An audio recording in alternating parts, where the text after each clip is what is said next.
Hello everyone, welcome back to the channel. Today's main message is do not trade. And why? Let me tell you.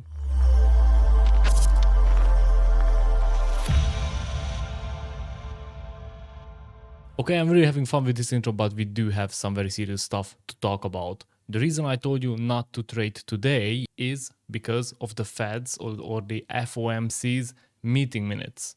Now, before we go into the meeting minutes and let you know what I understood from there and why the market is just not moving, let me go through the market. The Bitcoin's price is at 23,500 and we are just in a very long sideways movement. As you can see, we are between the 25 and 23 since 29th of July, and that is more than 2 weeks. It's like 3 weeks already. As you can see, we don't see where it is gonna go. It is still in this rising wedge, which is a bearish signal, but until it breaks out, it could also go upwards. Ethereum broke out from this rising wedge, and as you can see, it seems that it is staying there, so it might not be a fake out. If it's not a fake out, then it would be a first step for a very big downward rally. So it could just go down to the 1300s easily.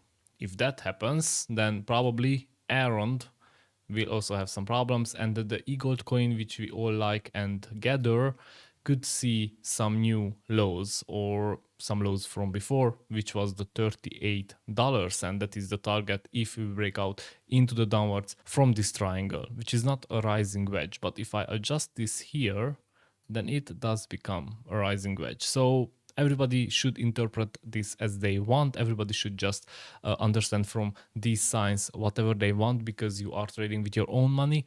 But this is how the situation stands as it is for now. And with the FOMC meeting, we still cannot know what is happening. So is the stagflation is coming, which means that we are gonna go sideways? We don't know. What we do know is that the guys from the Fed said that, okay, we have more rate hikes in the pipeline, but we will pace it. We will not attack the market. We will make sure that the rate hikes are implemented each month, but not aggressively. We don't want to stop the market, or we don't want to cripple the market. Now, obviously, this is because they have a lot of friends from big pharmas, from big companies who don't want to lose a lot of money.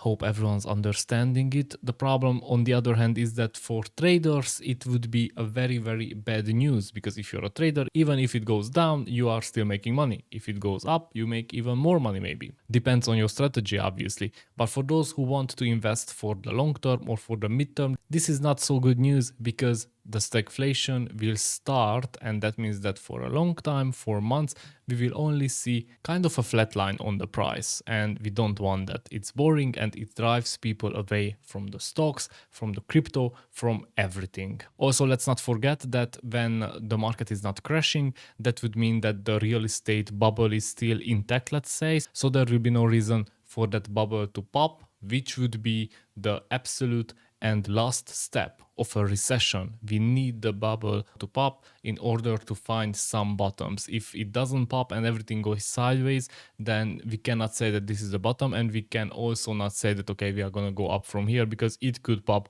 anytime and we could just witness a very big crash. We didn't see that yet. So let's not make a mistake. We didn't see the mother of crashes so far, which is usually happening in the recession. We are still to figure out what will be the next step.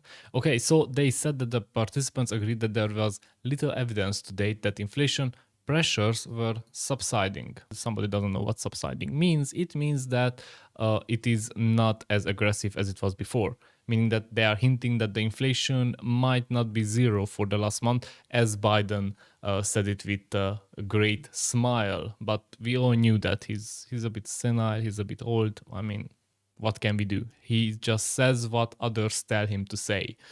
Participants emphasized that a slowing in aggregate demand would play an important role in reducing inflation pressures. But this is not saying anything, because this can just mean that they are not going to do anything and they are just going to keep the plan, about the rate hikes. And that would mean that, as I said, stagflation will dominate in the market for the upcoming months and maybe years. I don't know. From the incoming data, they said that the inflation eased a bit, and they were expecting 9.1%, and it was actually 8.5%. over the year, so there is some projected as well. Therefore, there is no need for the 0.75% rate hike, and they can go only with the 50 basis point. If that happens, that the inflation will just take off again, and that would mean that also crypto's prices will probably go up, which obviously implies that dollar's value will go down. So yeah, it is a very hard time to figure out whether you want to hold assets or cash. Because if we just knew that they are going to target the inflation aggressively, then we can just hold cash because that is increasing in value when the Fed is tackling inflation. But if they don't do anything and they are very neutral to make sure that they don't cripple the economy and they don't induce recession, let's say, but I think it's already induced, so this is a bigger debate with myself, then we are at this undecided moment, at the intersection, at the crossroads, where we don't know whether cash is better or assets. So everyone, take your bets, and some of you will benefit a lot, and others, well, it is what it is. As a conclusion, they said that the job and wage growth in July exceeded expectations, and the recent stock market rally may show an economy still too hot for the Fed's comfort. So you have to understand that the Fed's target is not to have a booming economy. The Fed's target is to keep the dollar's value as high as possible. Therefore, they want to tackle inflation, they want to tackle economy. When everything is going flat or just slightly down and dollar's value is climbing, that is when the Fed is celebrating.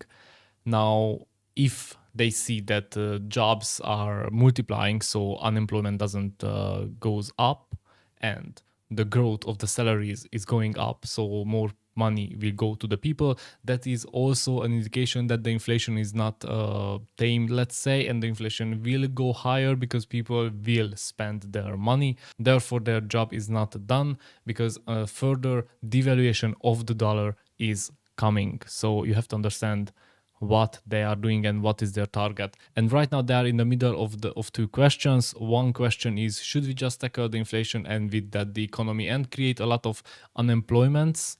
But that would be the rock bottom. So from there, the economy could just go up and rally again.